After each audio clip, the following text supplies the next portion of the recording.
est clair désormais que l'Iran se retrouve dans une position délicate. Initialement, on pouvait dire que tout allait bien pour l'Iran, puisque sa façon de faire, c'est-à-dire de créer proxy war, en utilisant des marionnettes, en utilisant des organisations terroristes pour parvenir à ses fins, même si c'était évident qu'il était à l'initiative, eh bien, on ne pouvait pas vraiment émettre une critique contre l'Iran. Le problème, c'est que après les événements du 7 octobre, après la phase de contre-attaque d'Israël et les résultats, ensuite avec les deux exécutions, l'Iran est obligé de se mettre en avant, est obligé de démontrer que c'est bien lui qui possède tous les faits, toutes les données pour décider de ce qui va se passer dans l'avenir. Le problème, c'est que, en même temps, l'Iran doit trouver une solution qui représente un équilibre, c'est-à-dire produire une vengeance qui ne soit pas exagérée, qui soit suffisante pour être crédible, mais en même temps pas capable d'engendrer une réponse qui pourrait être létale.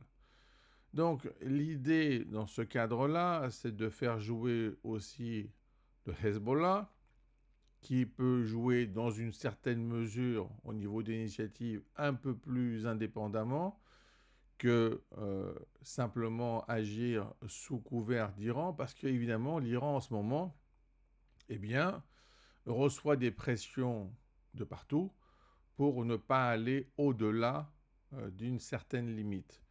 Cela veut dire quoi? Cela veut dire que l'Iran est obligé de parler bien plus, est obligé de s'expliquer, est obligé d'accuser et même est obligé de se justifier pour expliquer pourquoi il n'a pas déjà répondu, pourquoi il n'a pas déjà puni l'État d'Israël.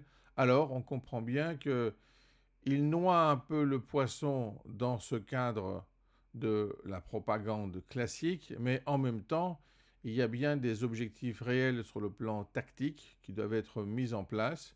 Et évidemment, tout le monde, du côté de l'Iran, attend quelque chose, attend une réponse qui soit effective et efficace. Le problème, c'est que tout le monde attend.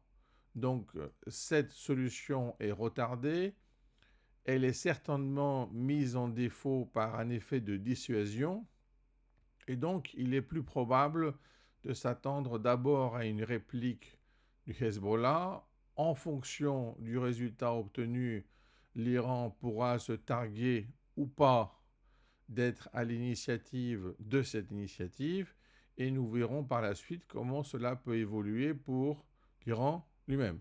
Le problème, c'est qu'il y a déjà une perte au niveau stratégique. L'Iran aurait pu se retirer complètement du conflit et ne pas répondre du tout et faire un gain, entre guillemets, par rapport aux pertes qu'il aura produit dans ce conflit. Mais le problème, c'est que l'Iran ne regarde pas les choses de cette manière.